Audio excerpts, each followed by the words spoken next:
Hey. Hi, Jamie. That was Good. easy enough. How are you? Really good. It's been a good day. Very Good. long, busy day, but a good day. How about you? Really good. I finished messing with my website, got my portfolios all done and all the genre portfolios and things, and then started on a new cover, and I've managed to nearly finish it. So, fastest one Wow. ever. You had a Yeah, very productive day. very. That's awesome. Yeah.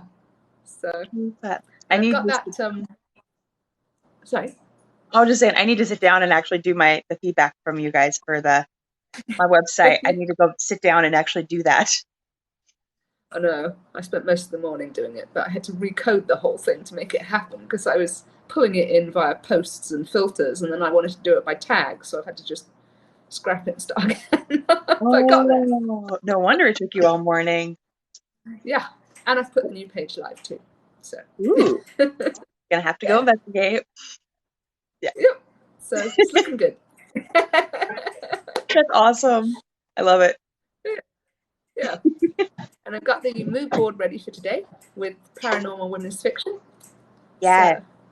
So to chat about that, I think I sent you the link.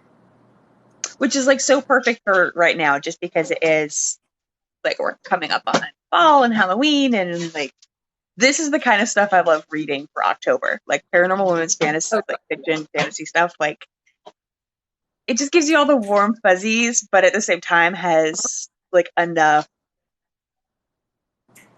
uniqueness that like it still gets you outside of your world a little bit. So yeah, I love the I'm genre, really but enjoying the one I'm listening to at the moment. well, and I'm such a mood reader that like it changes all the time for what I'm Oh, actually. really? So I'm I'm curious, still like, reading a lot. okay, so with Possibly. this, do you have a Uh-huh. favorite like book or series for the genre? I'm only halfway through the first one, so I would Really? have to say that one. Um, Suddenly Psychic by Elizabeth Hunter is the one I'm halfway Ooh, through. And nice. I'm going to be blitz reading, I think, the entire genre at this point. I'm really enjoying it. Yeah, no, I totally did the same thing. Like, and I still do. I'm a mood reader, so. But you did just make. So is that why you got inspired to make that trilogy that you just made of the pre-mates that like That's very clearly are partly why. this? Yes, they are very. I had actually had someone on my newsletter say, because I asked everyone, I'm doing this event, what do you want? And most people were like, urban fantasy, girl with magic, that kind of stuff. And somebody on the newsletter wrote back and said, oh, I'd really love paranormal women's fiction. And I'm like, well, you know nothing about it. I'll research it and stuff. And she sent me all of her research and things about They're sort of what so price you pretty. go for, and oh yeah, how many get sold, whether it's like singles or sets. And she was absolutely phenomenal. And she pointed me at is it paranormalwomensfiction.com, so I could go and like have have a look at all of them and things. And I've got most of those covers already on the mood board. And I thought, you know what, I really like the look of these. I'm going to have a go. And yeah, she loves them. So They're a genre I've actually been kind of eyeing, going, do I want to play with this? Because I do. I find yeah. them so pretty. So pretty. And there's Mm-hmm. like, it's kind of an interesting because they're an object-based cover most of the time. And even their people are like presented in an almost object-based cover kind of way, if that makes sense. Yeah, they're sort of vector images of people Yeah. from Well, and what I've even like seen. just the Anybody want it? composition tends to be like a person on it. The composition Yeah. still tends to be like, here is a person, and normally very up close and like really Yeah. where the person is the object. It's not like, I love it. Yeah. Yeah. I do too. I mean, it's all my favorite colors: pinks, blues, purples. Yeah. And everything's better with sparkles. So Oh, so yeah, that it's I get. probably ideal almost. So I thought, well, I'll have a go, and I love it, absolutely love it. Buddy. So I'm actually going to do a second set for the event. So. Ooh, Yeah. that'd be cool. Oh, someone says I love your account. Thank you. M. That's funny. Lincoln. Thank you, M. Lincoln. Oh, I love that. I'm like scrolling through your Oh, Pinterest I can't board, read. seeing which ones I've read. Yeah, there's some good ones. Yeah, I think my favorite one right now is Magical Midlife Madness. Like that whole series. I Okay, yeah. adore it. It's so good. And it's so funny Oh, because cool. it's one of those ones where the characters are like so normal, but totally off the wall. Like the main character, Awesome. she's very like relatable in every single way. Like everything she does, I'm Yeah, like, yeah, I could see me doing that. But then at the same yeah. time, like it's like one of the people that she works that like is part of her little group is this, I think she's a witch if I remember correctly, but she's like Okay. so unbelievably ancient and like she's acts like she's hot and young and she like technically kind of looks like that, but she's so like sassy and like you can tell she's hit that old age point of like I don't give a crap about anything you say or do. And I'm like, oh my gosh, I love her so much. Wow. Oh, I can't wait to read that one. Oh, it's so good. I think I binge read the entire series in like a weekend. Like I got Oh, that wow. hooked. Yeah. I'm also a very Wow. fast reader. So Yeah, I'm not. Yeah, M. Lincoln, we're both in the States. yep. Yep. Yeah, no, I'm kind of a slow reader. The one I'm reading, I'm actually listening to. So that makes it easier. Yeah. So, but I've got two others now that I've bought that I'm waiting to read, but they're going to have to wait for a little bit because I got a few others in the queue first. So right now, just through the weekend, I think, um, there's like Frost K and Silvio Mercedes and like a bunch of there's like 12 YA high fantasy writers that all have books out for 99 cents a piece at the moment. And I Oh just went wow! and bought like every single one of them. Oh my goodness! I already had Oh my goodness! two out of the 12, so I just went and bought the other 10 Yeah! because at least Wow! they're all ebooks, That's so it's not yeah, like it's taking up like that, weird amounts of space, but you know, yeah. like I That's spent why I less get for those ebooks. 10 books than yes, the same way. Yeah, like I spent less for these 10 books than I would have for one regular book. So, Exactly. and now I have stuff to read on the months that I don't have Kindle Unlimited or, have money to go buy books.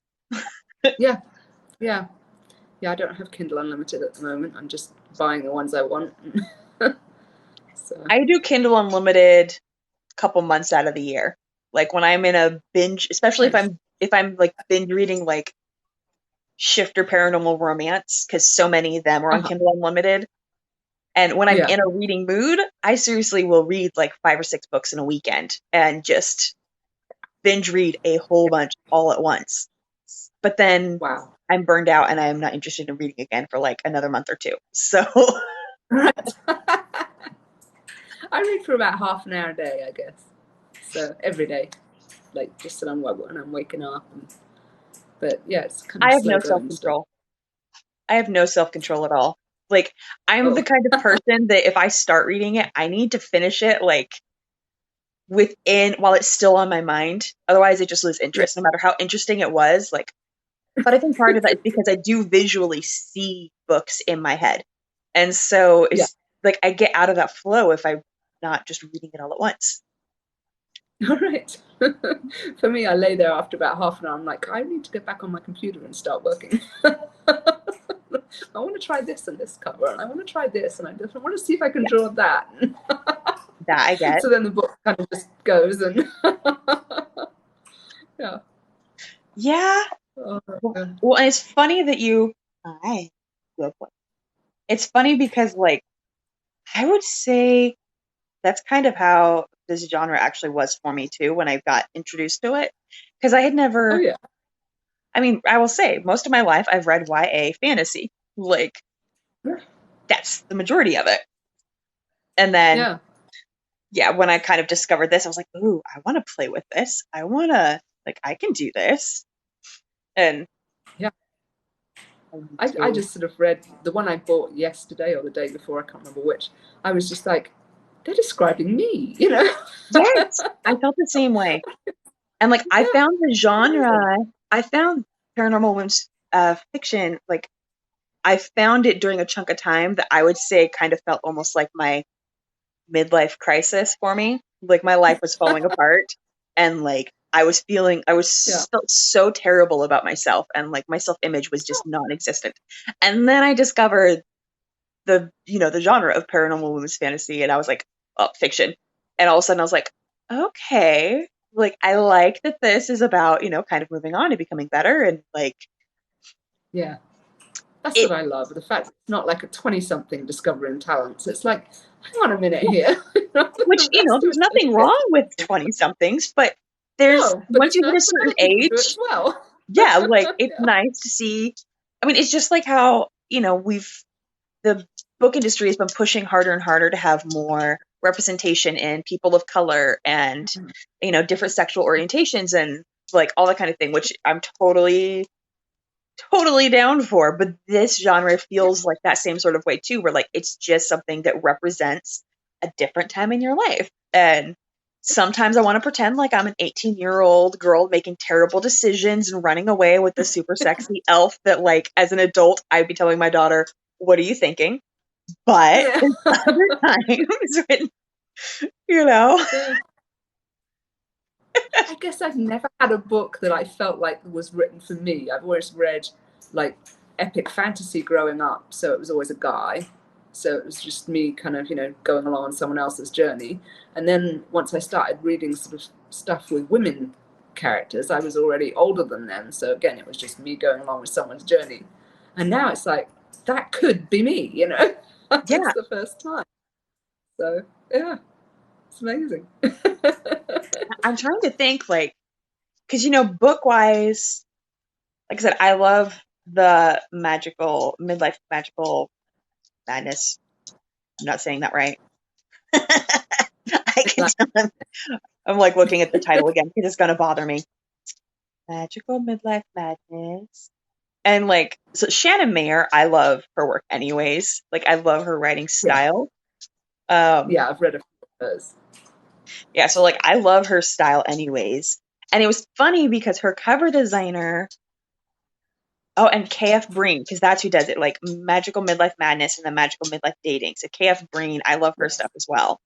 And the person who did the covers for KF Breen, I actually ended up contacting for a client that I ended up not being able to help um, Uh-huh. because I don't do a whole ton of romance, and I didn't Yeah. wasn't familiar enough with this genre. And it was so funny because I ended up messaging this. I messaged a couple designers first. Hey, are you interested in blah blah blah? And she messaged me back, and I was like, I have totally fangirled over her when I realized, like, I looked at her portfolio and I realized who did this. And I was like, okay, this was one of those ones. I had no clue. Like, I didn't read the blurb. I had no Yeah. clue that this book was about like a 40, 50-year-old woman and like her end up having to date gargoyles and stuff. Like, no clue at all. Oh, Like, just, I loved the cover enough that I decided to give it a try. yeah. That's how important covers are. Yeah. Yeah. And I love though that like now, so for example, I love that these are like when you look at the genre, it has so Mm. many similarities that cross over to other, especially paranormal romance and high fantasy. Like you notice that like the fonts cross over, the coloring, Yes. the saturation, like they do. But in a way, I find it very interesting that it's almost like this genre is like their covers are almost like a baby of like high fantasy object and typography based covers and paranormal romance. Like it Oh, does okay. acting in a way that you don't see in either one of those genres on their own, but somehow they work Yeah. together to look like the baby of those. And it's funny that the baby of those happens to be a book about 50-year-old women. I know. I know. To me, it's like a little miniature scene kind of thing. A lot of them Yeah. you can see enough of the background, whereas object covers in like dark fantasy, from what I've seen, are very like plop and then symbol. Mm-hmm. You know, whereas Either this has got a that lot of or like you're so up close that you almost can't, yeah, like you're in the thick of things for, wait, nope, off my laptop. yeah. Go. Sorry. Put his head right up into my That's laptop. great. Like, no. But no, you're right. This No, definitely, guys, he went to go get a squeaky ball, so just be prepared. Oh, no. Oh, he cracks me. I had my nephews and my niece over today, and so I had 4 kids over here under 2.5. Oh wow. And Oh my. so of course there's like snacks hidden everywhere, and he's like a kid, Easter egg hunting right now. He's the happiest dog in the world. Oh, awesome. Yeah. It is kind of funny, especially as I'm like looking at more of the covers for this. For the couple people who joined us, we're looking at paranormal women's fiction, and we're talking about some other genres too that we're popping on here. But it Yes. is interesting that when you look at these covers for it, it really is almost like you're getting a like super zoomed in view of the scene. Like so many of these, like Gypsy Magic, like you're literally just seeing the bottle in the grass. And because there's enough sparkle and the typography, that is another thing, the typography, none of the typography for it is, I don't want to say simple, because they're still simple basic frames, but most of them have the like romance of the paranormal romance like swirl to the typography, and it's almost like a mix between paranormal romance and like cozy typography for these, which totally makes sense since cozy is also another like genre that this audience kind of goes for. So that totally I like the colouring of it, because you don't see any other genre other than cozies, which I don't really know much about. You don't see like coloured text other than sort of like gold and silver you see in like urban fantasy. But this one has got like text and blue text, and it makes it so much happier. Like you see it a tiny bit in paranormal romance, but not a whole ton. Not a lot. It's usually sort of white, silver, or gold kind of thing. And and fantasy is the same sort of way. Yeah, but this is all kind of glowy, sparkly, coloured. Well, and on top of that, almost all of these are drop shadowed behind the text for the title, which is, it's almost like it's a trope for this genre, which is really interesting to see, especially since some of the big name designers that we have had give us advice, their like biggest pet peeve is no drop shadow on any typography ever. And you and I have been finding more and more that we're like, actually, it's kind of showing up in these genres for specific types of stories. Looking at it, there's quite a few that have the drop shadow on. Yeah, which kind of makes sense because the covers are so like sparkly, glowy, pretty kind of stuff. So it totally makes sense that they would do that so to be more readable, especially for the ones that really are like Grave Magic Bounty by Shannon Mayer. I'm terrible with Mayer, but sorry, I'm the worst. I don't know either. I like her books. I just don't know how to pronounce her name. Oh man, I read Harry Potter from book 3, like book 3 came out when I first like got introduced to it. And so, none of us found out how to say Hermione's name until like I was in high school. Yes. So I was like, I've read for how many years saying this person's name wrong? Wait a minute. Oh dear. Yeah, I started on book 4 for that. That's when I discovered them. Took book 4 on my honeymoon. Oh, that's so cool though. My mom ran a daycare in her home. So yes, they are. They're such really pretty, colorful covers for the paranormal women's fiction. Like it's so pretty. I love, and I think it's part of why I like the KF Green series, because they're so I love paranormal romance type books that are the high contrast, high saturation. Yeah. Like, and almost all Yes. of them are high contrast, high saturation, very simple but swirly and cozy type fonts, which is kind of interesting Yes. too, because you definitely see that they match their, hey, no, you're a dork. No. Then everyone can see what we're looking at. Yeah. All right, There you we bet. go. Oh, you bet. And I'm looking too. my favourites, as always, I've put at the top of my mood board, and I really love. I love the ones by Melinda Chase. I think they are stunning, especially that, was it 40 Fabulous and Faye with the jar with the butterflies coming out of it. I think that is stunning. Now I'm like looking back so I can look at it again. Yeah, right at the top. And I love the suddenly psychic ones. I mean, that's part of why I picked that one up first, because Yeah. that's what I'm reading now, so, or listening to. But I love the Betwixt and Bewitched and Beguiled as well. I think they're gorgeous.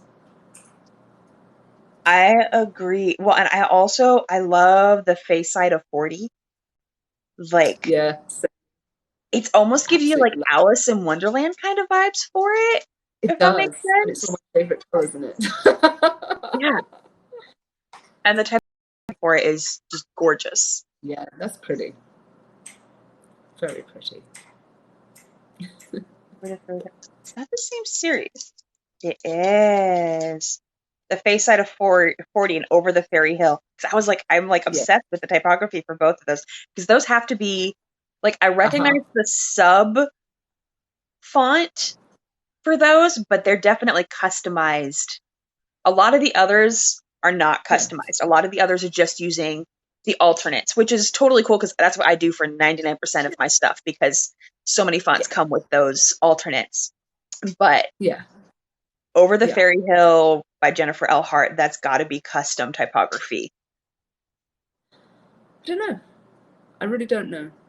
It could just be alternates and ligatures, but You know, I'm gonna have to like reverse search that at some point in time so I can like see what it's guessing the typography is, because I kind of want to use it.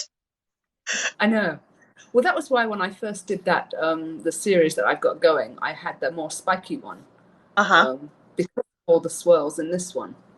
That was why I picked that. But mine was too spiky, so swapped it back out. Well, and like Bewitching Bitters by Annabelle Chase, that one I find really interesting too, because the cover itself has like this whole water splashing out of this glass, this goblet kind of thing. And then they chose for the typography to have like a water bubble effect as well, which I think is really interesting and really great branding. Yeah, it is interesting. You're right. In your bed. I've only just found it. So she says she likes Witching for Clarity and Witching for Grace by Dina Chase. Now I gotta go look at these. Witching for Dina Chase. Oh yes, Witching Joy and Witching of Hope. That one. Probably. Now I'm gonna go look at the whole series. Yes. Oh my goodness. Yes, that whole series is so pretty. Yeah. And I'm a sucker for like, I think that's I will say I kind of wonder if I feel like I like the aesthetic of the Cinderella story more than the actual Cinderella story, even, because like I love the aesthetic of like the glass high heel and like just the pretty magical blues and blacks and like like I'm not saying that made me think of that, like I love that Witching for Grace. I think that's a stunning cover. Yeah. And then that's interesting. Witching for Moxie. I like the attitude of that one for the series. Witching for Moxie. Like it wouldn't be a good cover for a book one of the series. Like I feel like those other two are stronger for it. But as like part of the series, I really, really like Yeah, that. it's done. Because I Yeah. do feel like book one in a series tends to need more structure, and it's more important to have it catch your eye because that typically is Yeah. the one that has the most reviews. So normally when people are scrolling, that's the first, like that's the Well, main it's the one one of your from book that you start. see. So if you don't like the look of that, chances are you won't pick up the series, you know? Exactly. So That's why I love that I have so much more freedom in the other books of a series. Like the further a series goes, you really do have so much more freedom in what you can do with the cover. you And do. that's when I You really start do. leaning more into like when an author really wants to tell more of like the story and be more accurate to their story. I always suggest like lean more into that for books like 3 and 4. You know, we can do Yeah. that for the cover, but Yeah. oh, But yeah. sorry. Shift this way. Make it so he can't get to my laptop this time. Sorry. We've been gone like all day today. So he had a short break out of his crate. So I'm like, I need love right now. Lifestyle Oh, of the Witch and Ageless. sorry, what was it? Lifestyle. Oh, that's just second from bottom, second line from the bottom. Yes. No, next magical midlife love. That was really pretty too. Yeah. I have to say, I also love The Wrong Side of 40. I think that cover is like hilarious Oh, and that one. Yeah, that is so funny. funny and cute. To me, that's almost more cozy, other Oh, than the it title. definitely is. But I think it's really smart, like marketing, because it's a good one that kind of crosses between the two genres. And Got you. if you have a book that really kind of borders that threshold, Yeah, then make it look like it. yeah, Pull both. Yeah. I like that a lot. Yeah. And I I'm like, less attracted, I have to say. But say it again. I'm less attracted to that one because I'm not really attracted to cozies.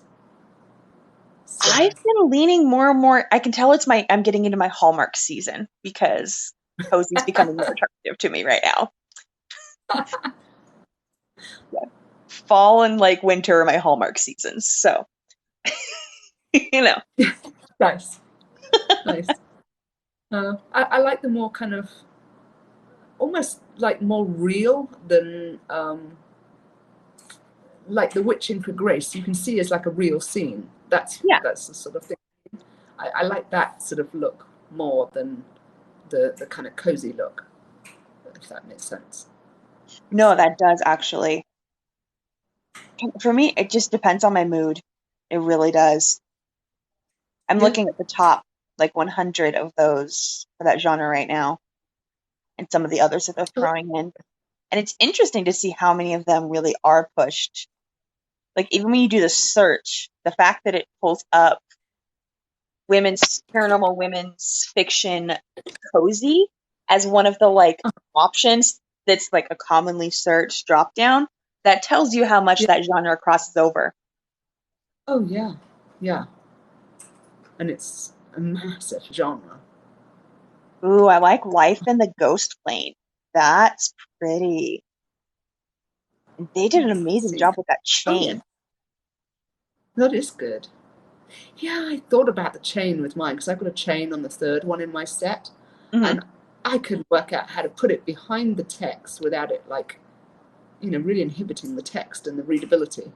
And I thought about like winding it in and out, but mine was a pre-made, and the thought of doing that and then redoing it when they redid the title wasn't much fun. Um, Oh yeah. For pre-made, that really is like a little too much. That is yeah, one of it. I it am a little is. Yeah, picky. yeah. It's something I'll probably do once if someone buys it and I've got the proper title. Then I'll see about like moving the chain in and out of the Yeah. text. But for a I will say pre-made, it's just unless it's like a weird, there's some words that I like in some fonts better than others. And so yeah, unless it's something that I don't like in the font, I will say my typography on my pre-mates tends to do a level up when I have an actual title. yeah. Like, Mine doesn't. It doesn't, because I love like making it look pretty, and then of course they come along with a different title. It's like, oh well. yeah. But Says for her yeah. Spooktober reads, she's been leaning into Hallmark style books, Witch Please and the X Hex. Okay, so I haven't even read the blurb, and I'm really tempted to pick up the X Hex because I keep seeing that cover, and I love that cover so much. What's it called? XX? The X Hex. You're gonna have to spell it out. Sorry. So the X and then HEX for the last one. You put the in it. It's one of the drop downs. Yep. That's a popular book. Yes, very popular. Yep, that's one I'm considering picking up to like read the week of Halloween or something.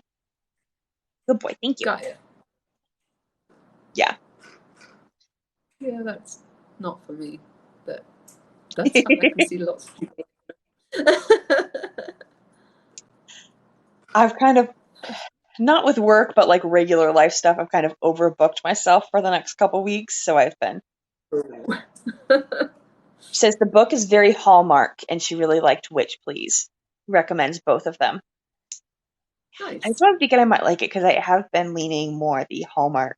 The cover for Witch Please is really cute too, actually. It's kind of... Look that up as well then. Yeah. Yeah. Really cute. Oh, cute. Oh, yeah. It's cute. Very cute. I need to do more. I'm just trying to decide how heavy I want to push into vector art for book and customs, because I've done a bunch, but I'm currently trying to decide if it's a genre I want to like advertise on my website as like, I do this. Like, I haven't decided if I want to do that yet. Yeah, I went all in on paranormal women's fiction today, and I've got it sort of like in some of my images for, you know, clicking here for the portfolios and stuff like that, and then my header graphic I've got one in as well now. So nice. I'm trying to see. Sorry, I'm doing that genre. Well, and it's funny that like I've been leaning into the, you know, I never intended to do YA contemporary fantasy, and now that's like the main thing I'm getting booked for. Oh wow! I can show. Scroll up. Miranda's book, I think, just published. So like this is my only one that's published yet.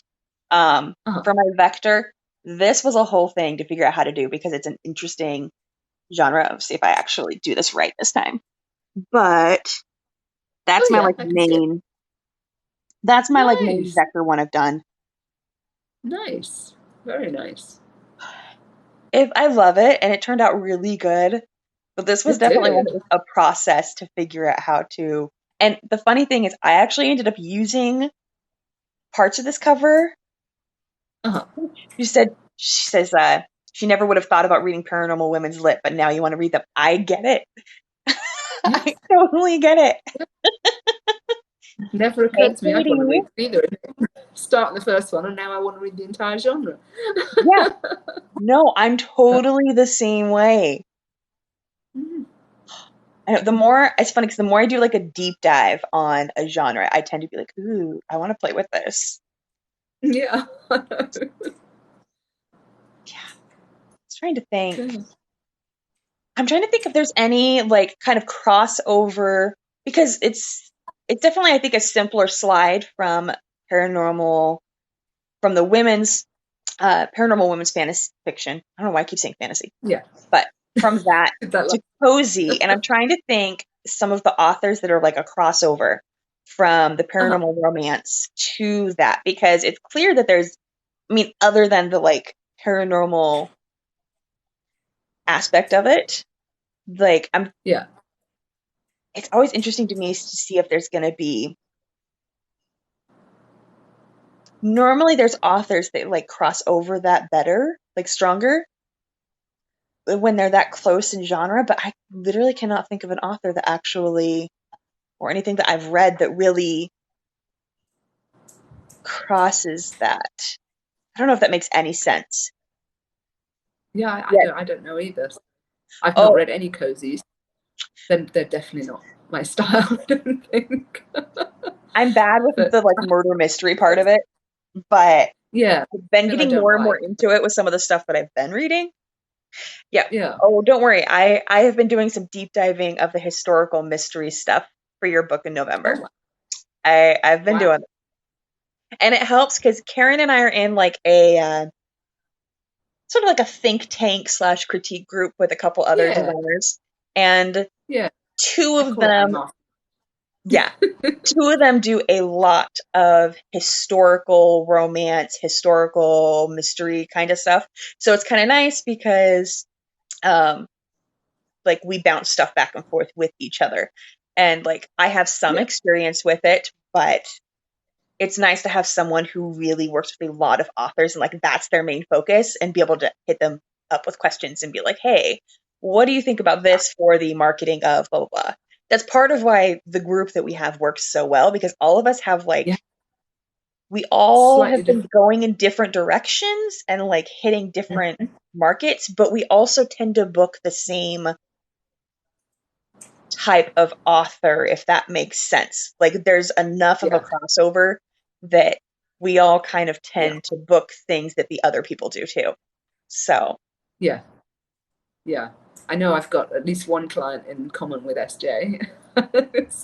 We're both well, like, dealing with the same like trilogy and stuff, So well, and I know with yeah, some of our it's chats, there's some of us that have, there's some authors that like all of us have sold stuff to, or almost all of us have sold stuff to in the past, especially for yeah, pre-mades.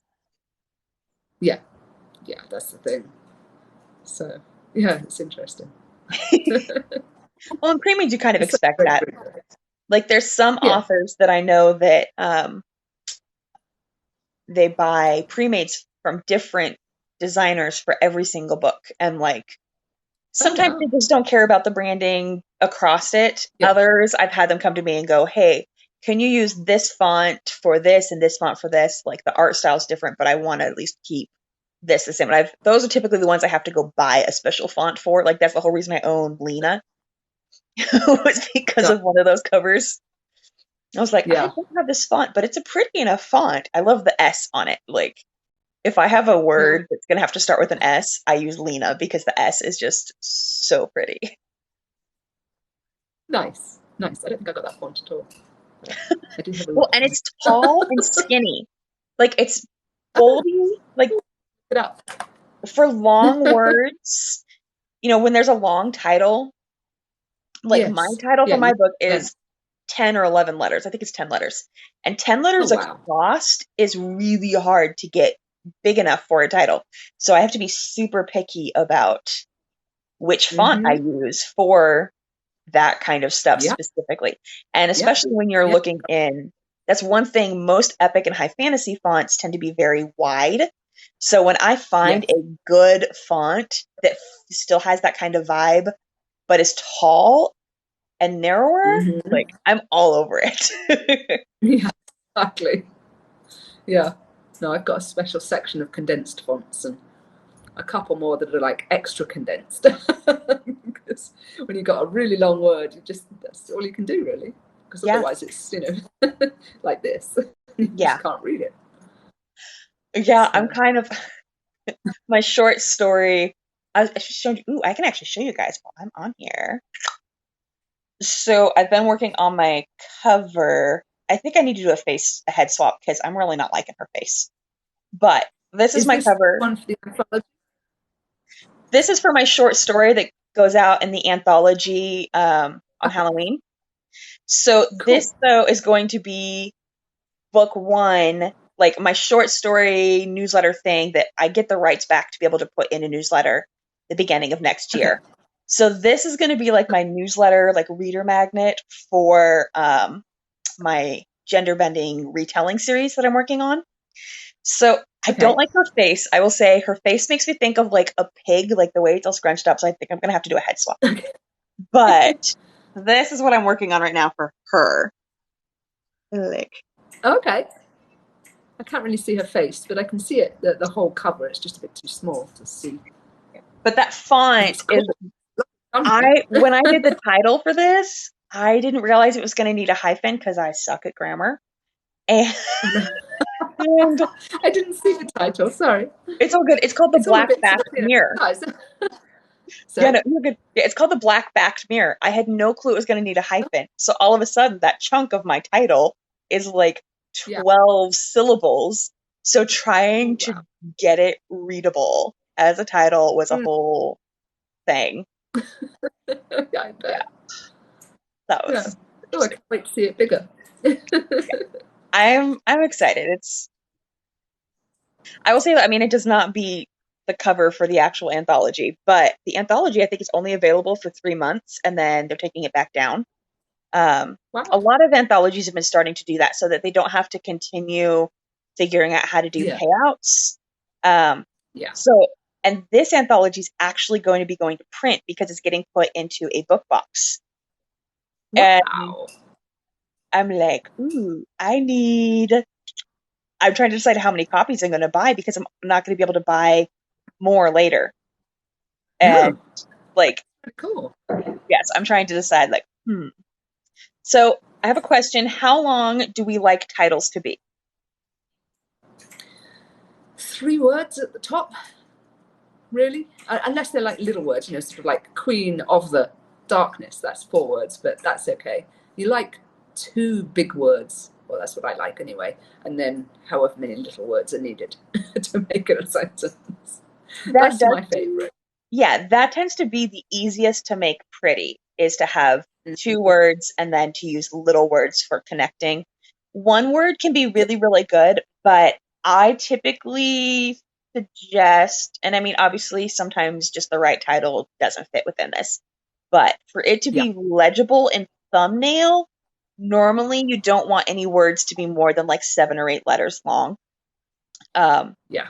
Because otherwise in thumbnail, it's going to be really difficult to pick out those letters. And then we tend to not be able to do as pretty of stuff with it either.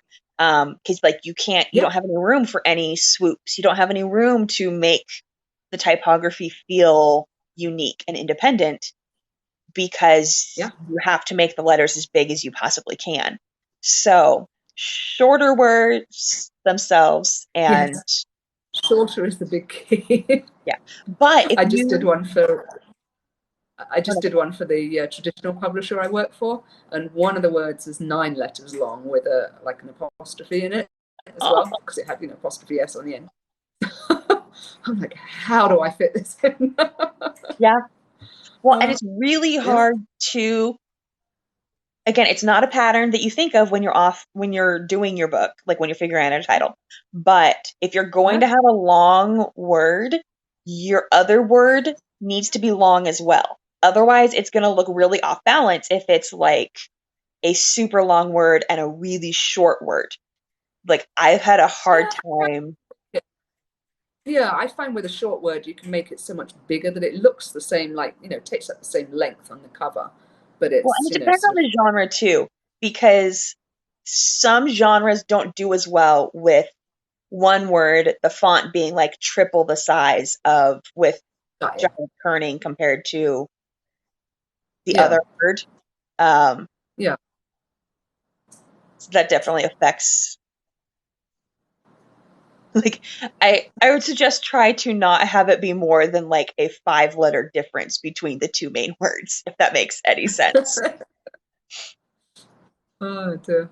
Yeah, but it doesn't have to be matchy matchy. Like, I love the visual interest of the pattern of the words all being different sizes because it's a subconscious thing. I know, Karen, you do the same thing where, like, typically whatever the most important word in the title is, if it's possible, we try to make that stand out the most. We try to make that the biggest, and then Yeah. the others, especially for typography covers and object-based covers, but really most covers, that's typically how I start out with figuring out what to Which do word for gets my said typography. most, and you put the most emphasis on when you're speaking it. So, Yeah. but yeah, typography covers, they're another. You've got to have a lot of words in a typography cover. Yeah. Not quite the more is better, but it comes close. court of thorn and roses. You need like that many, and then little words connecting it all, and that's what allows you to really play with that typography and make it into a piece of art. And Mm-hmm. I love doing that. Absolutely Yeah. love doing that. I spend way too many hours customizing text. And it's just not something you can do on a pre-made. No. I've been having fun because the anthology that I'm in, for advertising, they decided to do just anyone who has a cover for their story to go ahead and like submit it to them, and they'll like use it for part of the advertising stuff. Like some of the people will. And there's a couple of people that, you know, not everyone's able to afford, especially when this was going into something with a cover. Not everyone's planning on publishing it separately once this comes down. And so I let them know, I'm like, look, if you find an image, I'll do the typography for you, like just for free, like only for this. This is not an offer for anything else. And it's been fun, like getting to play with some of those, especially because there's no pressure. Where like literally I'm just sending something to them for free going, you're welcome to use something you can make or this. Like it's kind of nice not having that pressure of like the feedback of I don't like this when I really like the way something turned out. True. You don't get that very often because even pre-mades, like you expect it to change. Like, you know, if you don't have the same, I should put in that kind of energy and effort. Yeah. I only did one typography pre-made, and I specified that it came with the title. Like I spent 3 hours doing that text. I'm not changing the title. It's just not possible. Yeah. So yeah. So it sold. So that was good. So I do have kind of a question, just because I'm curious if it's something you've thought about. So she was in here for just a little bit. She watched part of this. So Katie from Story Rappers, I know, she was on here for a few minutes. I know that her and like Jeff and a lot of the more expensive designers, I should put that, the more expensive designers, they create their art in a Facebook banner shape. Yeah. Yes. Like it's something I'm considering starting to play with because I like already having that like set up and ready for. But I mean, I would definitely have to. The thing that's making it hard is I'm trying to decide. I would have to adjust my pricing for that because I mean, it takes triple the amount of time to make something that's 3 to 4 times as wide as that might never see the light of day. Yeah, exactly.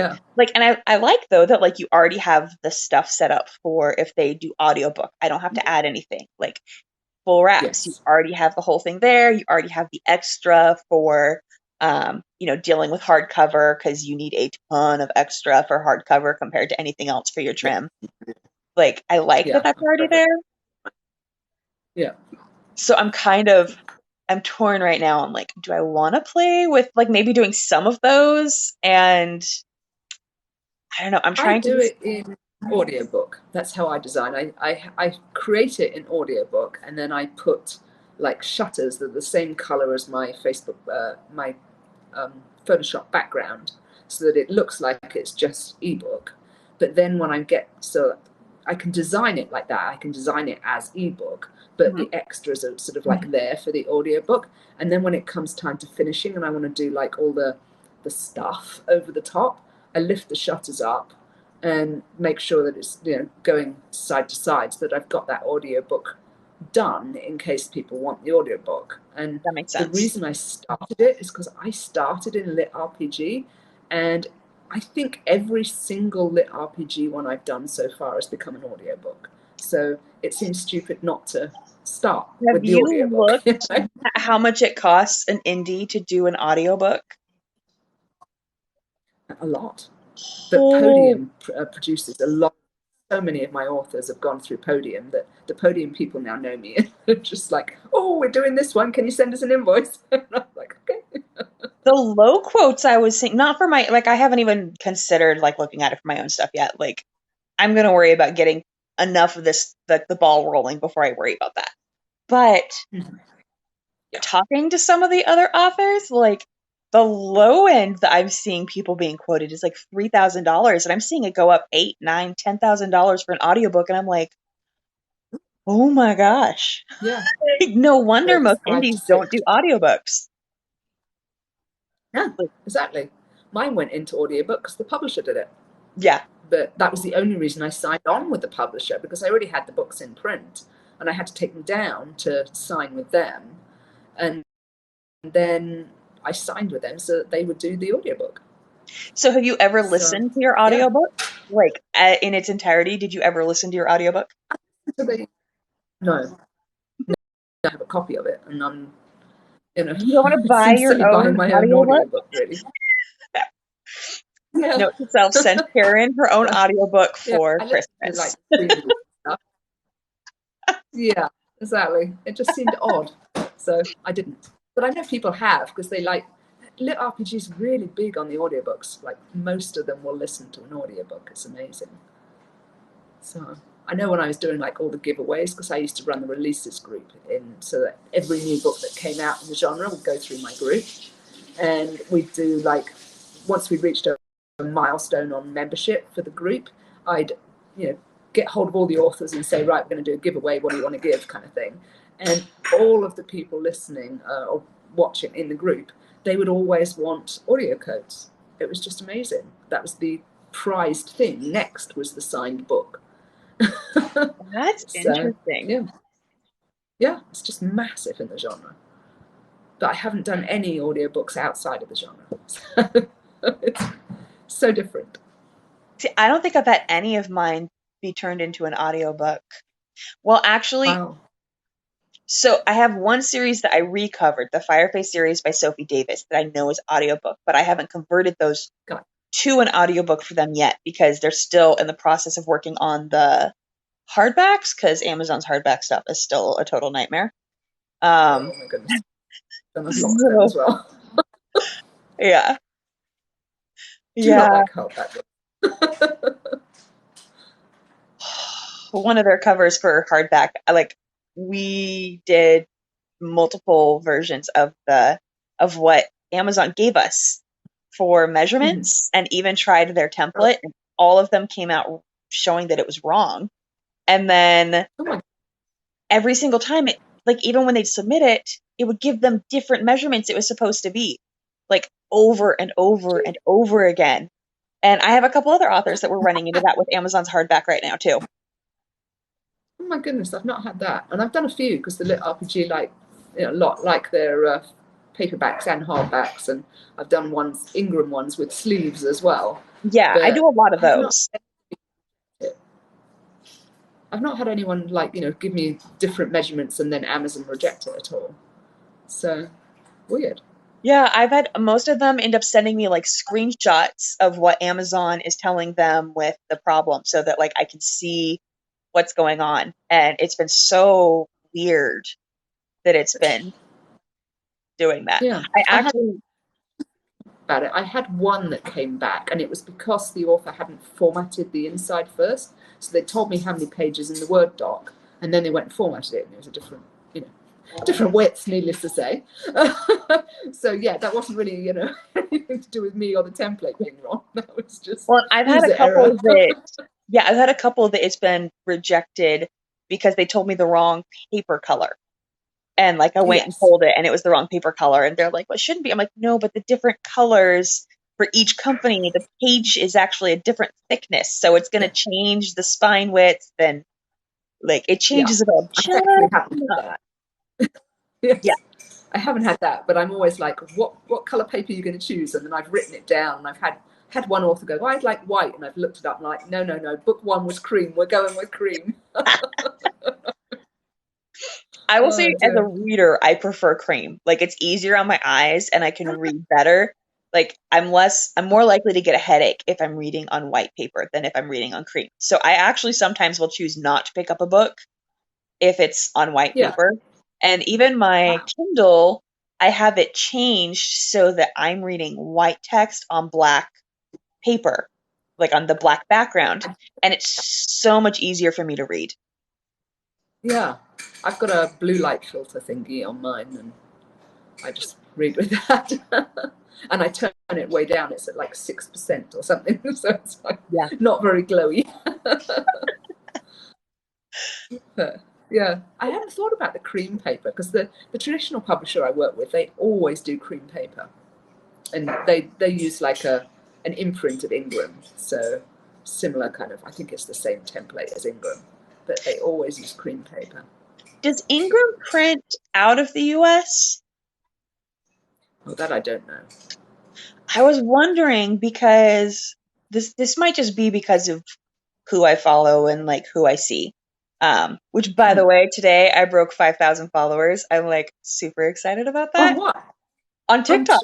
On oh wow! I just broke 5,000 today. I was like, wait a minute. Yeah. Sorry. Wow. That's awesome. But I don't know what I'm about. Oh, but I've been watching enough stuff from other people that like, you know, we keep hearing about how there's and I know what I've been seeing from especially traditionally published books, the delay in the shipping of books and being able to get them, and they're having to push back dates. But I'm seeing much less of the delay from Amazon stuff. And doesn't Amazon mostly print US like at different spots in the US? But I've been wondering if maybe, I know a lot of traditional publishers use Ingram, and a lot of authors that have been using Ingram have been having the delay issues too. So I'm curious if maybe at least part of their stuff is printed in another country and we're having shipping problems because of it. Maybe. I've never really looked into it. I sort of, you know. Now I'm curious. I didn't dig into my book. So I didn't really, you know, look any further. I'm considering doing. So when I publish Worldwalker, because I should be getting contacted any day now from the artist, like as soon as she's ready. Oh, cool. Sometime within the next month, she's supposed to be hitting me up. I'm so excited. Yeah. But once sorry, I apparently cannot multitask today. But I think I'm gonna do Amazon for like paperback and my ebook, and I'm considering doing Ingram Sparks for just hardback. I know Ingram Sparks is easier for getting into bookstores, but at the moment I don't really care about getting in bookstores. I just want the hardback versions myself. And the Amazon ones don't have the sleeves, so I feel like I'm reading a school book or a kid's book. Like, so unless I'm gonna like make and print my own sleeves for whatever hardbacks I'm signing and sending out, which could be kind of cool. Like that just seems like too much work. I would almost rather. Yeah. I like the Ingram sleeves. They're nice. I've done one series in that for one author, and that's the only one. But they're nice. Yeah, they are. And I like the Ingram gives you the option of having the image underneath the sleeve and then the sleeve, and they could be different images. Like, I love that extra little detail. Yeah. It's good. One thing, are you doing NaNoWriMo, however you pronounce it? Can I say I'm like half doing it? So I'm doing it. And I'm working on my outline for it, and I'm working on like I'm part of a group for moms who write on there. But I also am very booked up for customs in November. like I have no room to add anyone if they ask, kind of thing. Yeah. So I do not see any way possible for me to actually hit 50,000 words in the month of November. But I love the like momentum of writing with other people and like the accountability of that. So I just know that when I did, when I last did it, in fact, no, when I first did it the first time round, at the end of it, when you win basically by getting your 50,000 words, they give you a bunch of prizes, and one of them was, I think it was free from Ingram, free to put your book through there so that you could get it. Ooh, so that was like worth getting. Yeah. Well, and 20 books to 50K, they're what's it called? November's when they're like book conferences, and the conference attendees, including the virtual ones, which I am one, they are getting a code for free stuff through Ingram. like to be able to do that. Nice. So I'm like, So you got it. I'm like, Excellent. But I would love to get 50,000 words done in November. That would be amazing. Yeah, it would be. Yeah, I did it a couple of times. I enjoyed it a lot. This is being fun. So she's gonna do Ingram Sparks to start and switch to KDP using the same ISBN.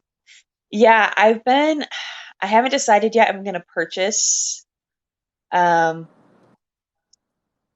just to start. Like later on, I definitely will have my own ISBNs for all of it, but I haven't decided yet if I'm going to spend that money because I am spending so much more. I mean, I'm spending $500-$600 for my cover, and I've had to do this editing for this book twice. So I don't know if I want to drop $300 for unique ISBNs that I can move around from the get-go. Which I know it's bad to switch ISBNs at a certain point, but like, and it's a good thing this is a heart book. Like, I'm publishing it. Yes. It's not written to market. It's not like, I'm publishing it because I love the story and I want to get it out there and I want to prove to myself that I can do this. Sorry. Wait. You're good. So joining Allie, what was I saying? ALL gives you a free upload and edit.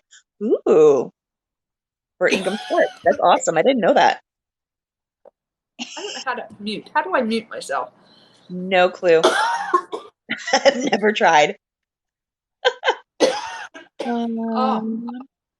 Just hit the back of my throat. Aww.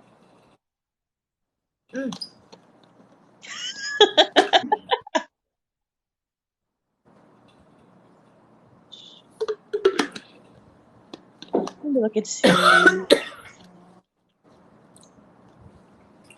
I'm looking just because I'm still like it's not getting out of my head where Ingram Sparks is printed. Maybe Canada. Go lie down. In bed. It just says that they have printing facilities all over the world to get your books where you need to go with reliable speed.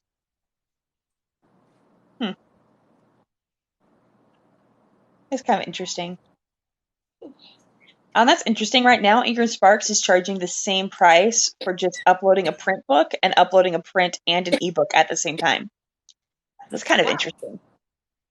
Which, I mean, $50 isn't terrible for, like, if you don't have the codes and everything. $50 to do that isn't horrible.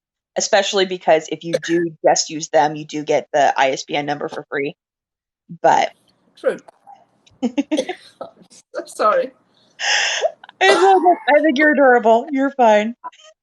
Goodness, I just will not stop.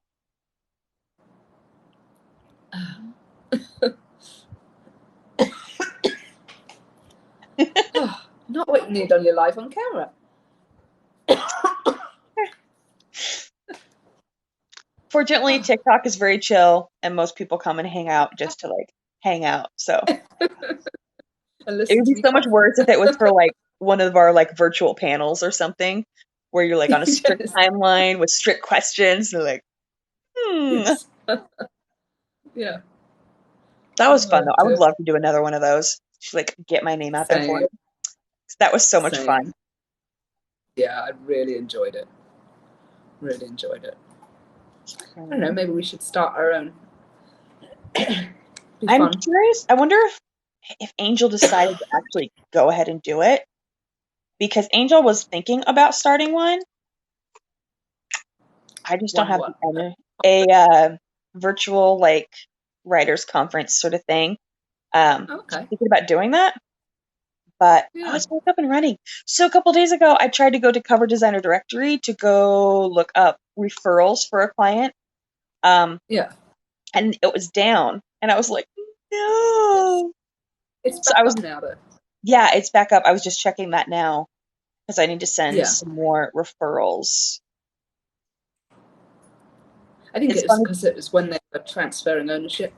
So, and then they had to do a few things in the background and stuff. And it's going to be interesting to see So like I honestly do. So I did get into cover design because I was looking for a cover. So like I had the experience beforehand before I started doing this of like just being an author, trying to figure out where do I find a cover? Where do I Yeah. find book cover artists? Like that's not common knowledge. It's so easy to find so much information on how to write a book and like Yeah. that's everywhere. But trying like the information of how to find a cover designer and like what you should look in one, like that information is so hard to find. So that's why I was so excited when Mariah started the cover designer director because I was like, okay, this is so different, so unique, and I'm really curious to see what the new owners are going to do with it. And Yeah. like, Yeah, I'm looking forward to it. yeah, especially since I just got accepted into it after having been rejected the first time. Yeah. Yeah. All because Yeah. one cover in my portfolio, the green, like it Oh, was blue on blue, and she didn't like they weren't quite color matched the right tones of blue. But I didn't know at the time. no. I'll fully admit I was No. a little jealous for a little bit with some of the people that got Oh, in. I didn't. I was like, yeah. no. Yeah. That sucks. Yeah. It's Yeah, all I good. was lucky. So then while you're waiting, are you still able to update? 'Cause I know you can like update the covers because you can only do so many covers on there. Are you still able to Yes. update which ones you've got on it? Pretty sure so. I can get into the back end and do an edit. So I assume I can change the covers. I haven't tried. I was just curious because, like, scrolling through it, I am definitely seeing that there's a bunch of them on here that I know the cover artists have done some big level ups. And, Mm. like, Yeah, I updated mine relatively recently though. So yeah. Well, and you have, I'm gonna say, considering that you have Darkness Rules, which at the moment I would say is probably my favorite of all of your covers. oh Like, no, cool. oh yeah. Yeah, I think that is like, yeah. yeah, yeah. No, I do love that one. If someone saying it was hard to find someone, the first one that she talked to was at $750 and asked so many questions. Oh, just wait till we get started. Obviously, I am not 750. You already know that. But I will probably drive you crazy with a million questions while we figure it out. Yeah, yeah. This is the usual. But It helps though that I've read your book. So it helps that I've read your book, so I have like a much better grasp of the characters and the understanding. And because I beta read her book already, nice, and then we're doing her cover next month for it. So nice. so it Yeah. The helps. questions make it better because it helps you get understanding of what the book's about and what they want. Yeah. So And I'm so glad that your yeah. book was finished when I did that because I just did one for the current custom I'm working on right now, and I just finished reading it, and it's only three-quarters of the way written, and I'm not gonna lie, my heart literally dropped. It stopped, like, it's only written up to like the beginning of the like big arc moment, and mid Yeah. scene it stopped, and I was like, no, I need this. Like, please Because you finish believe this so I can read it. it. Nice. It's kind of fun Oh when you dear. actually do that. Yeah. This I've is only read a couple of books that I've done the covers for so far, and I always read them afterwards if I'm gonna read them. So most of mine I read after, but I also sometimes I think it's just a communication thing, especially because I work such weird hours. Um, yeah, saying yeah. she's adding I'm awake scenes to hers same based time as on my some other feedback that you got. No, I totally get adding in some extra scenes. And that is, yeah, when you're first looking for a cover designer and like, especially when you're a newer author, there's so much to have to figure out. So it is overwhelming when you're like, okay, I need a cover. Because typically, I would say editing and a cover are like the two things that most authors do know they're going to need for their book. yes, But then, yeah, it yes, does get really overwhelming and confusing when they start like when you get further into it and like you realize you need to figure out where you're going to publish it and how you're going to publish it and what markets you're going to target and figuring out all of the like Yeah. tags And what and keyword? yeah, the Yes. keywords for it. What are like, who is your actual target audience? That's really hard, is really figuring out your actual target audience and like, Yeah. and then we're not even going to like mention the marketing side of it to figure out, No. especially since Yeah. that's just constantly changing. Yeah. Yeah. And the interior formatting, that got me because I'd got Sigil and I was like doing the ebook in Sigil, but then I worked out that I couldn't do the paperback in Sigil for one of my first ones. And I'm like, well, what do I do now? And I ended up hiring someone to do it. I think it was in InDesign. And then shortly after that, I got Vellum and I got a Mac because I didn't have a Mac up until that point. And that made life a lot easier. I want to try Vellum, but I think for the time being, I'm just going to pay other people to format. Like, that is, Vellum makes it easy, super easy, but you have to that, have a Mac. yeah, like honestly, I think the only reason that I'm actually like getting to the publishing point is literally just I hit a point where I was like, it's either I get help on these aspects and I suck it up and deal with paying other people to help me, just because Yeah. my mind will not let me do it, or you don't get published. Like, it's okay Yeah. either way, but Exactly. It's one or the other. yeah. And, it's one of those things I've always wanted to do. So let's do this. Perfect then. Yeah. Yeah. Yeah. I was trying to think. I didn't mean to put that. I wonder if she's got. I was looking to see if they have anything for. Saying she's using CBE TH Anderson for formatting, Cool. starting at $50. That's awesome. I know I have an author, Carrie, who does. I'm trying to remember what she goes by for her author name. But she's on TikTok. She's starting to do formatting because she loved doing it for her book. And it's a way that she can Cool. have some income so that she can do. So she's someone I've been considering. Clara does formatting, and her formatting is gorgeous. I know Melissa does formatting, but Melissa's a little outside of my price range. Yeah. She Melissa, probably is though, something. like, Melissa's worth every single penny. Like, Oh yeah. especially if you're doing YA fantasy, Oh yeah. she's, I would say she is like the top of the people who Yeah. really like get it. Yeah, she is.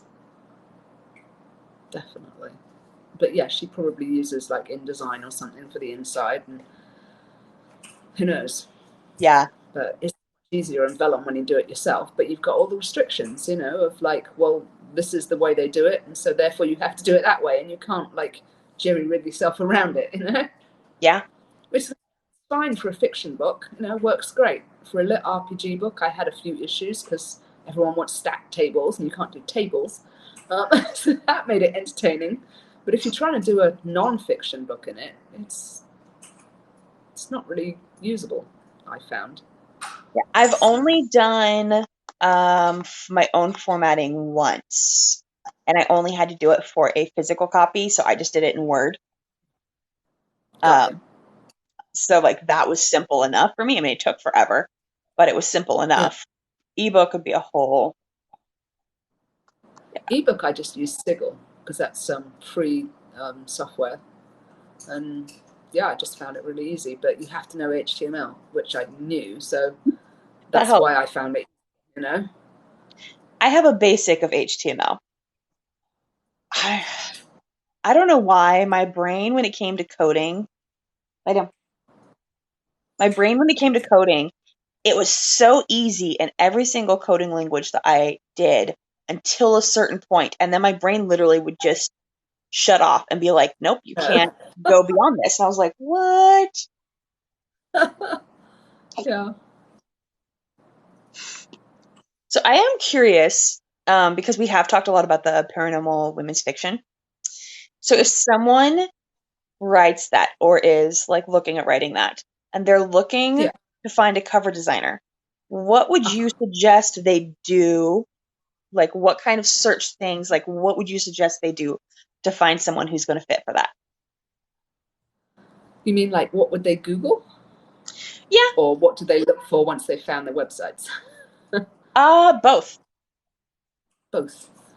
Googling, I don't know is the answer. I would think probably paranormal fiction, paranormal women's fiction book cover designer. If not, just try fantasy book cover designer and see what that gets you, Mm-hmm. and go through there and see who does it. Most people will put on their website what genres they work in. I know I do. So if I'm bad about paranormal women that. mentioned, I need to do so much work on my website. I know. So I guess that's the best way to find that. And then once you get to the website, I make sure that they've done at least one set, because you want to see that they can do a set of covers. Because one cover, that's nice, Yeah. but how do you know they get the second one and do the branding? So make sure they've got a set of paranormal women's fiction covers. Yeah. And Knowing that they you have a understand. designer that can do branding is huge. Yeah. Yeah. And if you make yourself like a mood board in Pinterest or something like that of all your favorite paranormal women's fiction covers, and then find a designer you like with their set that they've got, and shrink your browser down, put it on top of Pinterest, and so it looks like those three covers are in your mood board. And does it go with the mood board? And if it does, you've got a designer who understands the genre, and start talking to them. Yeah. I think at that point. So that's when you know you've got someone who can actually deliver what you want. And then you've got to work out, are they in my price range? Are they, someone I want to work with, and so on. So Yeah. I always suggest to like almost interview your designer before you. And honestly, designers are crazy if they don't spend the time to talk to their authors before they yeah, book with them, because not everyone's going to work well with everybody. And a cover that would have been really fun to work on will suddenly turn into a nightmare if you're not meshing well with the author. yeah, yeah. I've had completely both ends of the scale. I've had sort of people contact me and say and give me, for what feels like 1,001 questions and stuff, and we're still friends, and others who are like, here's the commission, go for it. I'm in another country. Deliver it, please. No? And I've Yeah, had the whole range. Yeah. I don't know. I'm happy to work with either, really, to be honest. But it's I'm the interesting. It's same more way. fun to chat with people. I'm the same way. I will say though, I do get disheartened when I'm working on a cover and like the decisions that are being made for like requests for changes is moving it away from being a marketable cover for their target audience. And like, I, Yeah. it's hard for me to be motivated to put my all into it when, I guess I'm a like, bit more strict on that one. If I know it's a cover that's, not like a heart book and someone wants, what they want on a heart book, but if it's one they're trying to sell, I just bluntly say, look, I'm sorry, but that's not going to make it marketable. see, I do the same thing, but at the same time, if they're still adamant about it, I will still do it. Like, that's Got my you. I thing. Like, haven't had at the end, anyone be adamant at it. No, I I've just had point a to the couple result. that were like, I really, really like this. And I'm like, that's fine, but like that totally, Yeah, like that's going to reach an entirely different audience. That's like a yeah, guarantee to be getting bad reviews. Because that is one thing that if an author has a lot of bad reviews and they seem to be reviews that are about like this book wasn't for sure. like they're clearly it's not the right target audience getting it. Like Yeah, that's when exactly. you really need to look at your cover and go, okay, why am I not pulling the right audience? Exactly. Yeah. Yeah. No, I've been lucky. Nobody's pushed back when I've said, look, I'm sorry, that isn't going to work for the market. Here's the mood board. Why do you think that's going to work? And they're like, well, I guess not. I'm like, okay, so we won't do it Yeah. then. And every single one of them have been happy with the results. So, because it sells, Yeah, which is the key. most of mine have been really great. I've had two that were a little rough on that, and it was hard for me to like Wow. put my all into finishing it because it was like, oh, like if it's Yeah. pretty art, but I feel bad that I still have to charge you for this time, and it's not going to give you the Yeah. return that you're hoping for and that I could have given you. Like, But that was their choice, Yeah. And so I was saying from you know? watching Book Talk and Bookstagram, they're learning to let go. It really Yeah. does help. I mean, obviously, you definitely still want to make sure it represents your book. You definitely still want, Oh, yeah. but I will say the most marketable stuff that I've been able to make, and most designers like to have some communication back and forth, and like it just makes the process so much more fun when you get to have that communication because you're both so excited about it. But Uh-huh. the it I will say typically I end up making more marketable covers that really feel more polished, I think would be the best way to put it. If I'm given a little bit more freedom on the stuff Yeah. that I do. Um, Yeah. just because it's clicked in my brain, right? Which sounds weird, but Yeah. Yeah, no, I try and, I mean, I have a questionnaire that I give people, mhm. and that gets things like, hair color, eye color, any necessary weapons, any necessary outfit details, and that kind of stuff. And some people are like really, sort of mid-20s wearing a dress, you know, Yeah, and other people are like, yeah, blue eyes, and they're really important to have blue eyes, and then this detail and that detail and that detail and that detail. And I'm like, I'm never going to find that in a photo. And so I have to go back to them and explain, this is the stock I've got. These are the outfits I've got for Daz. Let's go through my Daz stuff together, And it was yeah, so worth paying my PA to go through my dad's stock and like create a document I could share with people and go, okay, this is what uh-huh, I own. If you want yeah, something else, you have to pay for the difference. Like you'll have to pay exactly, for me to buy that product. But exactly. well, and and honestly, and there's some people that do amazing work with stock photos, but the general genres that I typically work in are well, you should totally hire my PA too because she is amazing. I'm just saying. She is pretty awesome. And she works, I'm the only That's awesome. designer she works with. She works with, so we have Alexis joining us too.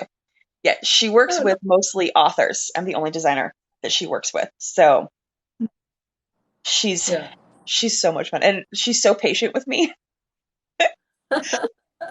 I feel that that's because awesome. there's a lot of times that she'll check in with me and be like, so is there anything you need me to do this week? Like, I'll send you a Google Doc with my like rundown for my next project and what I need. And Oh, she sends me a cool. Google Doc back with a bunch of stock photos and links. And I mean, she's awesome. Nice. And it's cool because she also makes, like as an extra, she's got a little one. Oh, we love seeing your face too. But my PA also has a little one around the same age as mine. And so Oh, she cool. also makes, like book merchandise for authors too. And so it's been fun Yeah, watching her as she's been like growing that little side business. And I'm like, there may be some things that I hit her up for.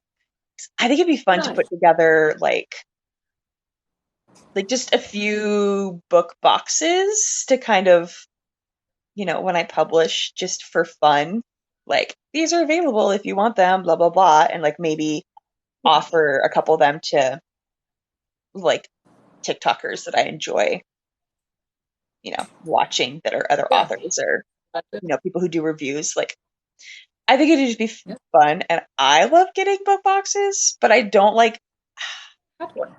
I don't like getting So, book boxes that are just like stuff I won't use. yeah. So I'm I've been brainstorming on what I want to make. And honestly, after having Miranda Grant, when you purchase, hey, yeah, Miranda Grant, when you purchase signed books from her, one, it was so worth paying. She lives in England, and I paid the shipping to have her ship the books that I did the covers for to me from Wow. England twice because we did Wow. some big changes. And Oh, it was so cool because, like, for example, one of the series I did covers for were like very dark, steamy retellings. And yeah. like one of them, the Beauty and the Beast one, she made by hand a metal rose, like with leaves and like everything, sent that like as part of her Wow. like book box with the signed copies and like hand carved this Wow. like wooden sword for the Cinderella one. I mean, it Oh was my just goodness. so cool when I got it. And I was like, okay. And she did like for the series, she did a charm bracelet with like a charm that represented each book. I was like, that's Oh, really lovely. cool. That is cool. Yeah, That book is cool. merch for some paperback arc readers. I totally want to do the same thing. I think that would be so much fun. And like I do. I get so excited when I get those from people and like I can buy them from people. And I love when authors are like, "Okay, I made 50 of these. Oh, yes, character cards. Yes." Yeah, I'm actually thinking she's so about making. Ooh, they're I really like the cool. back of that. Mm-hmm. They are extra cool. I helped her like work out what she wanted to put on it and stuff. That looks good. Yeah. And Because because I you did figured it, it would be really cool to like, learn more about the character. So I'm like, let's do some, yeah, what I got, like favorite weapon, favorite drink, favorite time of day, temperament, idea of a perfect romantic evening. And that is she's come so cool. That's so much up cooler than for just it. a picture. Exactly. And you really get to know them and, sort of so on. Yeah. Tells you They're the kind of hilarious. it tells you the kind of nerd I am when it makes me think of some of the anime that I watch because the commercial breaks, like the beginning of it, like it'll literally beginning and after. A lot of the animes will have like a pop up that shows one of the characters and like a fun fact about them, like their favorite food Oh, cool. or like their Yeah, greatest fear. And I'm like, I love that. exactly. And that's what I thought with these, and you can like look at them and you can really get to know the character and stuff. And she's got such a sense of humor as well. Like this one is an assassin, and so temperament has anger management issues with a side of arrogance and sarcasm. Idea of a perfect romantic evening, sharpening his sword by the fire. I just love that. It's so clever. I So agree. yeah. So she wants character cards or an art piece of the four girls dressed. And hers is the like historical romance mystery, like steampunk Cool. vibe kind of thing. Cool. I've done some character cards, but the one thing about character cards is because it is something that you can technically sell, anything that uses a stock photo, you have to pay big bucks for the licensing for. Um, and I did all so, that lot with photos for that yeah, reason. all of mine I do with just Daz, and Daz is really Mm-hmm. hard to get to not look a little bit stiff, especially in the face. Like it's really hard to get past Yeah. that. And don't be wrong, I mean, I Yeah. know Karen and I both have spent a lot of time, and Alexis, I know all of us have spent a lot of time dealing with. Yeah, so you have to get an extended license for merch for stock photos if you're planning on selling them. Um, Yeah. you have to have that. And so, like for example, I use deposit photos and I buy packages. So the standard license for stock photos for what I use on covers costs me about $1 an image or less. But an Yeah. extended license starts at $100 per image. Yeah. Um, and so that adds up really Buy them fast. in packs of two. Yeah, So yeah. yeah. Well, and that's part of why too. Like I know I've been seeing a lot of people getting into, especially with TikTok picking up so much and Instagram pushing the video stuff harder. A lot of people have been doing more like actual video commercials for their books. I can't remember what that's the right term is for that, but where it's actual video scenes that are being done, and they're so pretty. But Yeah. to buy even just one of the snippets is like 30 to $100 from most places. And when Yeah. you need multiple of those, plus then you have to pay for the music, like it's almost Mm-hmm. impossible to make one for less than $100 or $200, and then you have to charge for your time as well. Yes, trailers. Thank you. Yeah. So Yeah. yeah, it just gets insanely expensive trying to make them. It does. Yeah. I have been considering kind of as a sorry, my brain is like bouncing a bit, but I have been considering because TikTok has like in the book world, there's this really strong trend of doing oh, what's it called? Like the mood board trailers where it's just with still Oh, images and the music. Yeah. Yes. So I've been thinking it Yeah. would be, I might do a trial run with a couple, but I've been considering either like picking a couple people and like gifting them to be able to use on my website, or even maybe making a couple pre-made versions that like we could add their book to and add like their quotes to. And doing something kind of like that, but where everything in it would be, legally purchased stuff for it. And because that's one thing, a lot of the ones I've been seeing I'm like, ooh, Yeah, they've got that's the not base. something you have the rights to use for this. Yeah, Like, that's definitely a exactly. problem. So I've been Yeah. considering maybe You'd have adding to that. buy, yeah, you're going to have to be buying like 5 to 15 images and stuff from Deposit Photos to do it that way. Yeah. Some, if you get like a sky or whatever, you can reuse it, on other places and, Yeah. other of these mood videos. But a lot of them, yeah, you're going to be like, 10-ish, I would think, from what Hmm. I've seen. Yeah. So, yeah. Alexei, sorry, I'm having a hard time talking today. Alexis was saying for her personal stuff, she admits she uses Canva, but if she does a video, she literally searches for the license to confirm it and the music too. I do the same Yeah. sort of thing. Like, I Yeah. still mostly use Deposit Photos because honestly, again, $1 an image, Yeah. it's worth it to me. I don't mind. Yeah. Um, You can get videos on there too, little video yeah, clips too. their videos are like $30 a piece or something like that when I was last looking, Got you. which isn't the worst, but No, but it is if you use 10 of them. yeah. And, And I will say, for doing a video trailer, it's way easier to do for something contemporary than for fantasy, because yeah. there's like very few good fantasy video clips. And I've been on the hunt because I've had people ask me for the trailers. And Yeah. even trying to look, I was like, well, I could totally, like, just to practice, make one for my stuff. Yeah. No. Like, I'm finding nothing that would No. work for videos. I'm like, well, that kind of sucks. Okay. Maybe not. Yeah.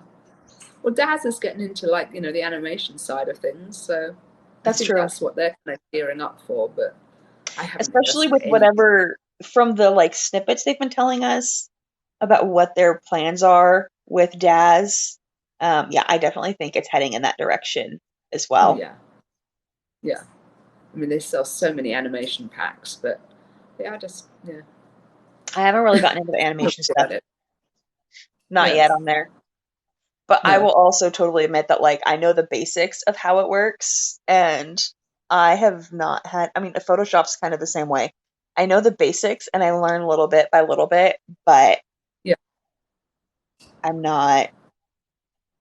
I should be doing better at being active about learning more so I can level up on them. But again, that takes Yeah. time, and that's something It I'm does sure. take time. I know. Exactly. I was lucky. I watched the Photoshop Summit that was on recently, and I learned a little bit from all the ones I watched. I didn't watch all the sessions, but I sort of kind of picked and choose because a lot of them were aimed at photographers, and I'm like, yeah, Yeah. wildlife photography, not really something I need. So, Not so much. exactly. So I sort of watched the sessions. I thought, that might be relevant, and I learned a few like tips and tricks and stuff that was really cool actually. So, yeah, one thing that I've learned from the publisher is they look at ink limit and things. So if they're printing, they need to know that nothing's over, is it 300% ink limit, I think it is for them. And the only place I can check that is InDesign. And this guy did a session on hacking Photoshop. And one of the hacks he did is he comes up with an adjustment layer that does exactly that. So that if I go into pure, Ooh. it puts a red spot on the cover. And if I go into pure white, it puts a green spot on the cover. I've set those colors up and Ooh. things. So I can see just with a click of like turning this layer on whether I've gone over the ink limit and things. And I can put a curves adjustment on and lift that little bit. And yeah, it's really, really cool. So, and That's I've, interesting. taken those covers then into InDesign to see if it works. And yeah, it does. Oh, that's really cool, actually. See, Yeah. I didn't know. I've never run into that. I didn't know about the ink limit. Well, That's I've never run interesting. into it. I mean, you don't Yeah. run into it with just working with indies. You know, No, it's yeah. just like, you know, it's a nice cover and that's that. But when you get a traditional publisher, they're like, oh no, it has to be such and such ink limit. And I'm like, how do I check that? And I had to learn how to, I got a friend to teach me how to check that and stuff. And yeah. Oh, yeah, like, and it's Yeah. so then I am curious. Alexa says she hasn't messed with Daz in a long time. She's so lazy.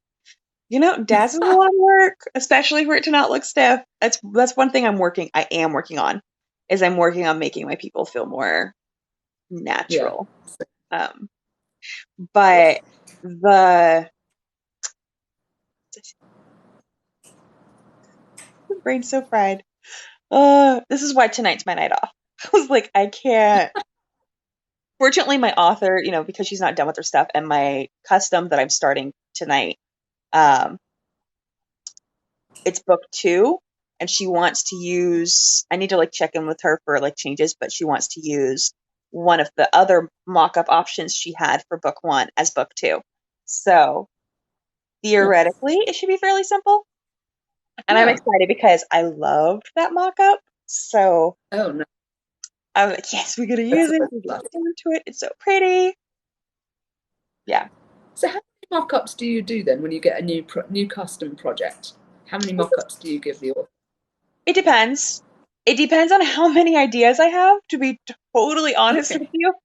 So sometimes I only send, like, if they're really specific, and I'm not thinking of anything that's good, that I think could work better and be more marketable. Sometimes I'll just send the one and kind of feel them out for what they're thinking and then just go from there. Um, but I would say most of my people get between 3 and 5. Oh Um, wow. but that's also just like, it does not get beyond the like quick render at small resolution, like a really small resolution, blown up and like cut and paste with scribbles. Like, it, those scare some authors because it Yeah. didn't get further than that. Um, but if I'm giving them that many options for like the basic composition to start with, and to start figuring out, like, if they don't like a specific part of it, you know, before I really spend the time on making it feel cohesive, like, I'd rather have the basic composition and the basic things I'm going to use before I start Yeah. really breaking it. But I will say too, again, my process I know is really weird, and a lot of designers think I'm crazy for it. But Very different. I'm I'm also the kind of person that, so most of my authors get between 3 and 5 options for the first one. And then I normally check in every like day or two that I work on it. Um, and at least one or two of those have multiple options being sent with them, where I'm like, okay, this was at this point, and at this point, I think it could go either this way or this way. And so it's really common for, really, like, if you count overall, it's really common for my designers to get to see like 12 different versions of what their book could have been by the time we're done, just Cheers. because I'll have like multiple ideas and I'm like, I could decide, or, and I do attract a lot of authors that like the communication, like getting Yes. to be a little more Same. hands-on kind of stuff. So, Yeah. well, Alexa says she does normally 1 or 2 mock-ups herself per thing. Now, like I said, Yeah. I'm glad I started doing this in my 30s, because in my 20s, I think I would have been, one, I think my business actually would be struggling if I was in my 20s doing this, because who I was in my 20s was much more like, I need to learn from other people so I can figure out how to do it right. And while I still do a lot of that, I mean, Yeah, I do. as a bunch of you who are on here, as you guys run into me a lot, as I'm like, I need some feedback on this, or like, I do that. Yeah. But Yeah. I've also learned to march to the beat of my own drum an awful lot. And that includes how I run my business and my art style, and like Yeah. my marketing style. I mean, when I started on Instagram and TikTok, everyone told me I was doing it wrong because I combined my Oh wow. author and cover designer stuff. And I'm like, well, Yeah. I'm Yeah. fully booked for a couple months because I'm doing that. Exactly. So clearly it's working. I'm not changing it for you. Like, Exactly. you're not paying my Yeah. bills. So Exactly. I'm a little stubborn as well, just a wee bit. Oh dear. Yeah. Yeah. I think No, honestly, I to like. last long term in something in an art industry like writing, or I like that driven. I'm, yes, very driven. Yeah, I think honestly, to last very long as a writer, as a cover designer, as anything in a creative thing, you have to be driven and stubborn and learn your own Yeah. boundaries so you don't hit such a hard burnout and you don't. I mean, again, like I think if I actually started trying to publish this book when I first started writing it, I think I would have burned out really, really hard very quickly because so much of this information out there pushes like you need to be a quick release author, you need to, and like Yeah. I've learned in my boundaries the last few years, I can't. Yeah. Yeah. I Yeah. couldn't. I mean, the length of book was prohibitive to me because the first book was 162,000 words, and you just can't do that every month. No. But that's what the genre needed, so that's what it was. That was also another thing for me. I realized I didn't one of the reasons that I decided to do indie instead of trying to be traditionally published was I have other stuff written for the next book. And if I just combined it all, I mean, it would just be one massive long book. But I got to around 50,000 words, and it's actually at a really good stopping point Oh, for leading cool. into the next one. And I was like, well, if I wanted to do trad, I would have to fill out another 20,000 to 30,000 words for them to even look at it. Because for fantasy, they won't look at anything underneath 70,000 words. And Oh, I was like, wow. I think I would rather just do this myself. Yeah, it's Yeah. hard when people say to stick with to pick a niche and stick with it. I do get it. Like I understand why people say it. I mean, it does Yeah. help for like your reader audience, but at the same time, if your reader audience is expecting for you to be an author that writes in multiple genres, I feel like it's a completely different it's a different thing. Like you attract a different type of audience. Um Yeah. I see a and lot of authors who, if they write in multiple genres, they have a pen name for each one. yeah, So it doesn't look like they write in multiple genres. I am kind of curious though, like how many of them have to have it set up as a different business for each one. Like Yeah, I don't know. that sounds like a nightmare to me for tax season. Yeah, it does. Yeah, I don't know. I've got one author who writes lit RPG, sci-fi, hero fantasy, um, and then pulp fiction. So it's kind of all over the place, but there's lots of different, pen names. Yeah. So yeah, no one would know basically. Yeah. Which, I mean, depending on what they're writing is not necessarily a bad thing. There's I can't, again, worse with names, but there's an author on TikTok that she started writing erotica years ago. Um, and she's actually where I learned about the legal stuff for sending out newsletters and like the legal requirements for having addresses on specific types of newsletters and that kind of thing to avoid $40,000 fees. And apparently, like, she initially did her home address for all of that stuff and then got stalkers, even though she writes Oh under a pen name. And that yeah, was like, I was like, oh, that's something I never even thought of. Like, I knew people did pen names, especially when they wrote steamy stuff, so that, like, they didn't have to deal with it messing with their yeah, careers or, family stuff. Like, I get that, but I hadn't exactly. even thought about Yeah, having to stalkers. You deal don't. with. Yeah. Well, there's some programs that let you use their address, or you can get, like we have, where you just go and get a PO box and stuff down the street and things, so that you're legally okay, Mhm. but they don't know where you live. Yeah. I'm currently pricing the PO boxes at the post offices within half an hour of me. Yeah. because the price is a huge difference between different ones. So like I've been Yeah. checking all the small town ones around me to see which one's going to be the cheapest for me to get. Yeah. I know when we first started and we were publishing nonfiction, we got one in New York and they just scan everything in and email it to you. So you Nice. didn't have to go and get it, pick it up. And we were in Colorado at the time. So, it wasn't like we were in New York, but, it Yeah. was very cool. Very cool. So someone says you should be able to still have a business, sole proprietor, or LLC, and then use a DBA for each pen name. That makes sense. All Yeah. right. I thought DBA took you out of then you couldn't call it the original business. I thought that was the whole point of the DBA.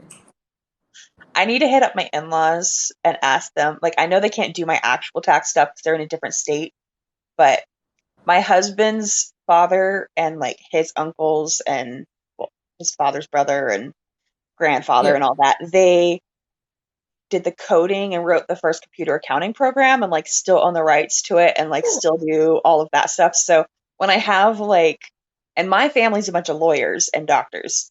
So like I Yeah. can hit my family, Lawyers but as well. again, none of them are in my state. So like I can't use Yeah. any of those lawyers and I can't use any of those accountants, which is why I'm currently on Yeah. the hunt for an accountant because I'm not doing my taxes this year. Like Yeah. Yeah.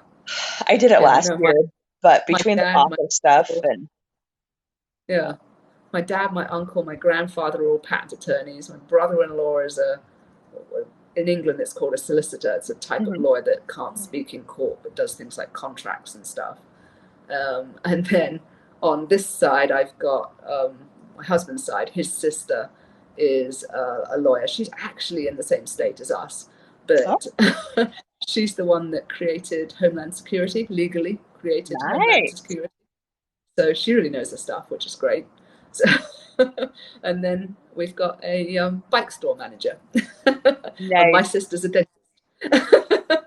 So, Yeah. but they're all in the wrong place, Other than his sister, they're all other countries or other states.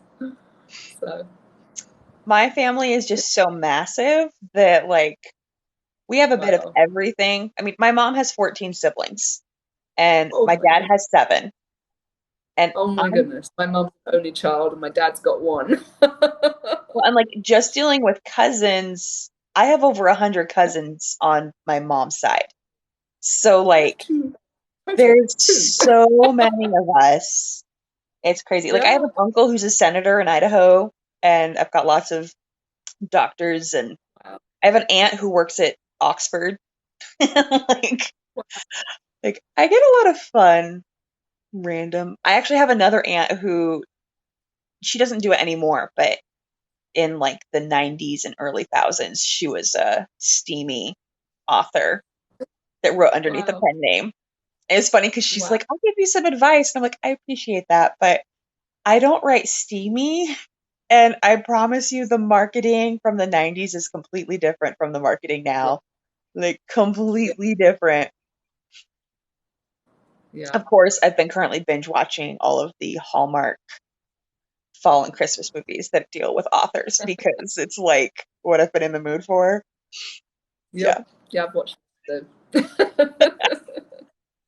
You're like, well, Oh dear. obviously those two authors are gonna fall in love, even though they hate each other. Yeah. And I'm still gonna watch the Yeah. whole thing every single time because I love Yeah. it. And I'm still going to enjoy it. Yes. Yep. Oh I dear. think books are kind of the same way though. Like, I mean, and again, it's part of why I like your cover has to really make sense. And you want it to have the tropes that are going to come from other ones because people are going to be like, oh, I loved these details about this series. Let's find something with similar cover because I want to read more of that. And then, Exactly. And people read the same stuff over and over. And most yeah, people do. I yeah, know I do. like people want to have the same tropes when they're, especially mood readers, you want to have the same tropes inside and outside of your book. Like that's just how Yeah. it goes. Yep. Yeah. And on that note, I think I should probably go to bed. I Sounds know you're good. about to start work. Yeah, no, get some sleep. I'm gonna probably take some stuff to try and knock myself out so I can get some sleep tonight because, yeah, I don't do that. No. Oh dear. Yeah. Well, thank you for I couldn't do chatting with what you me, and we'll Yeah. Thank we'll you. brainstorm. I'm totally voting for the rest of October. We mess around with like different genres and subgenres that would be fun I to think like so. link with